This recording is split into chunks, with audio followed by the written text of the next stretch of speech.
नमस्कार दोस्तों, ये वीडियो है साउथ कजाकिस्तान मेडिकल एकेडमी, जो कि कजाकिस्तान के शिमकेंत शहर में पड़ती है। यूनिवर्सिटी शिमकेंत शहर है, वहाँ पे साउथ कजाकिस्तान मेडिकल एकेडमी, इसको शॉर्ट में सिकमा भी बोलते हैं। और शिमकेंत जो शहर है उसको वहाँ की लोकल भाषा में चिमकेंत बोलते हैं। ठीक है, तो कन्फ्यूज नहीं होना, शिमकेंत चिमकेंत दोनों एक ही बला है। ओके, यदि इस यूनिवर्सिटी में आप पढ़ना चाहते हो तो आपका लगभग से लगभग कितना खर्चा आएगा उसको आज हम डिकोड करते हैं। ओके, तो ये होगी साउथ कजाकिस्तान मेडिकल एकेडमी में एमबीबीएस इन कजाकिस्तान का कितना खर्च लगेगा। आपको सब, आप समझदार हो, होशियार हो, सब आपने वीडियो देखी हुई है, कैसा हॉस्टल है, कैसा मेस है, कहाँ कौन रहता है, सब आप जानते हो, फ्लाइट कैसे जाती है। बस मेरा उद्देश्य इतना है कि एकमात्र कि आपको एक फ़ीस का एस्टिमेट मैं बताऊं कि खर्चा कैसे निकाला जाता है। तो आइए जानते हैं। खर्चे की बात करें तो लगभग यूँ मान लो, अगर फर्स्ट ईयर का मैं सारा जोड़ दूँ, एजेंट का खर्चा, बच्चे का जाने का सिंगल फ्लाइट, पहले साल का फूड, वीज़ा, एक्सटेंशन जो भी है, ट्यूशन फीस, हॉस्टल, वहाँ बायोमेट्रिक जो भी होता है, XYZ, तो मेरे हिसाब से इसका खर्चा जाने वाला है, अगर डॉलर में हम कैलकुलेट करें तो $9,500, यानी कि 9,12,000 रुपये समथिंग इसका खर्चा चला जाएगा। ठीक है, इसमें सब आ गया, आपकी ट्यूशन फीस आ गई, अकोमोडेशन आ गया, Indian food, immigration, registration, one way flight, OTC, Delhi to Almaty, और सारी जो मिसलेनियस चार्ज है वो आ गए। ओके, सब कुछ आ गया। सेकेंड ईयर से आपकी इसमें ट्यूशन फीस रहने वाली है $4,500, हॉस्टल रहेगा 800, मेस रहेगा 1300, वीज़ा एक्सटेंशन रहेगा आपका 300, और मेडिकल वगैरह जो इंश्योरेंस होता है वो रहेगा आपका $100 पर ईयर। अगर सेकेंड ईयर से हम सारे खर्चे को कैलकुलेट कर देते हैं ईमानदारी से तो ये बन जाता है $6,900 लगभग। ठीक है, आज डॉलर चल रहा है लगभग 95.5 समथिंग, तो थोड़ा सा कन्वर्जन चार्ज भी लगता है, तो मैंने आपकी सहूलियत के लिए राउंड फिगर में इसको 96 लिख दिया। ठीक है, कभी भी आप फीस स्ट्रक्चर कैलकुलेट करते हो डॉलर का तो करंट रेट से चेक कर लिया करो।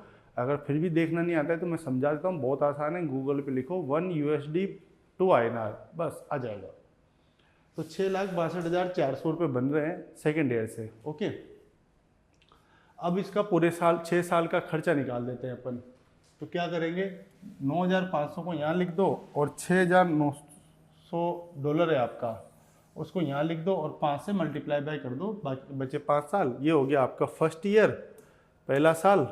ठीक है, ये हो गया $44,000, $44,000। $44,000 को आप 96 से मल्टीप्लाई बाय कर दो तो ये हो गया 42,24,000 रुपये। तो आपका एस्टिमेट आ गया। अब आपके मन में एक प्रश्न आ रहा होगा कि हम सेकेंड ईयर से खुद खाना बना ले या फ्लैट में रह ले, जो भी आपकी इच्छा है।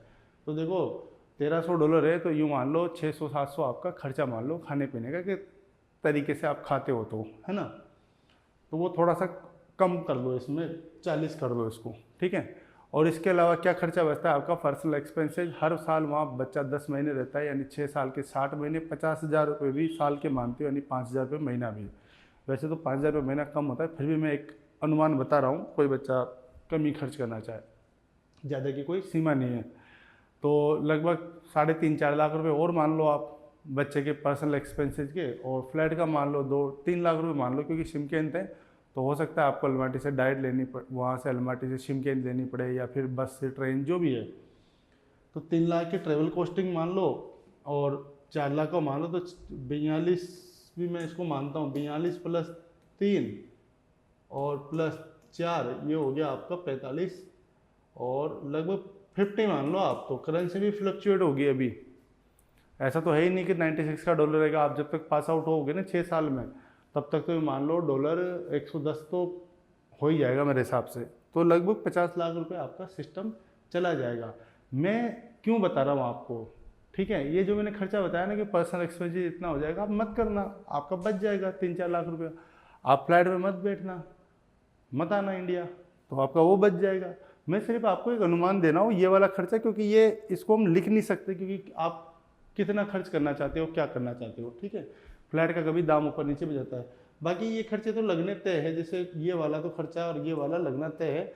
आप देख सकते हो कि बाद में आप सीनियर स्टूडेंट हो जाओ तो आप बाहर भी रह सकते हो, तो थोड़ा खाने पीने पे खर्चा कम होता है, पर फिर भी मेरे हिसाब से 45-50 के अराउंड में इसका बजट जाएगा। अगर मैं ईमानदारी से बताऊं तो 50 से नीचे मेरे हिसाब से नहीं जाएगा, करेंसी फ्लक्चुएट होगी तो। ठीक है, अभी निकाल लेते हैं। जैसे मान लीजिए 96 का डॉलर चल रहा है, 6 साल आप पढ़ोगे, 6 साल में 2 रुपये भी बढ़ते हैं, ठीक है। तो कितना हो गया आपका, 6 साल में 2 रुपये 12 रुपये हो गए। तो 96 में आप 12 रुपये और जोड़ दो, 108 रुपये हो गए। 108 रुपये को आप गुणा कर दो, नहीं दो मतलब एवरेज निकाल लो, हर साल 2 रुपये भी बढ़ रहे हैं, तो 105 भी हम इसको 100 से कर लो, चलो आप, ठीक है ना।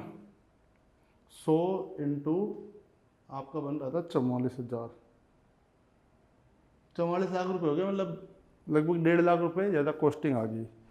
तो मेरा समझाने का उद्देश्य इतना ही था, कभी भी फीस स्ट्रक्चर देखो, किसी का भी देखो, कोई भी वीडियो देखो, तो एक शांति से समझ के फीस स्ट्रक्चर का कैलकुलेट किया करो कि लगभग वर्ष से वर्ष सिचुएशन में कितना चला जाएगा आपका खर्चा, ठीक है। 45 से 50 के बीच में अगर आपका बजट है तो आप इस यूनिवर्सिटी में जा सकते हैं, ठीक है। और जो भ्रामक ऐड चलते हैं इंस्टाग्राम, फेसबुक वगैरह, जिन पे मेटा पे, यूट्यूब पे आते हैं कि 20 लाख में MBBS करें, तो 20 लाख वो क्या करते हैं ना, फीस भी नहीं है आज की तारीख में, फीस भी बहुत ज़्यादा पड़ जा रही है।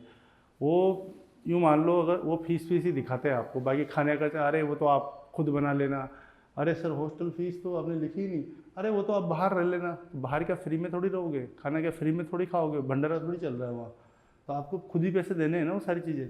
इन दोनों चीज़ों को छुपा देंगे, अरे वो तो करवा लेना आप, कोई दिक्कत नहीं है, वो तो हो जाता है, पर पैसे तो आपके लगेंगे ना। वो सिर्फ फीस बताते हैं आपको $4500। अगर $4500 को भी मैं गुणा कर दूँ ना 6 साल की सिर्फ फीस भी निकाल लूँ दोस्तों, तो $4500 इंटू 6 भी कर दूँ तो $27,000 आ रहा है। तो 96 के हिसाब से भी 25 लाख 92,000, यानी कि 26 लाख रुपए तो फीस आ रही है दोस्तों, ठीक है। तो कहाँ 25 लाख में MBBS हो जाएगी, वो तो फीस भी नहीं बैठ रही, वो आपको 85 का डॉलर कैलकुलेट करके बता देते हैं, 90 का बता देते हैं। तो मेरा उद्देश्य इतना ही था कि आपको एक तरीके से फीस स्ट्रक्चर समझाया जाए, और आप चाहो तो इसका स्क्रीनशॉट ले सकते हो। यदि आपको वीडियो पसंद आया है, अपने दोस्तों को शेयर कर सकते हैं, लाइक करना हो लाइक कर सकते हैं, सब्सक्राइब करना हो आपकी इच्छा है, आपको और भी वीडियोस ऑटोमेटिक आपकी फीड में आ जाएंगे। तो मिलते हैं अगले वीडियो में। कोई सुझाव है तो मुझे व्हाट्सअप कर सकते हो या फिर कमेंट कर सकते हो। मिलते हैं अगले वीडियो में, तब तक के लिए नमस्कार।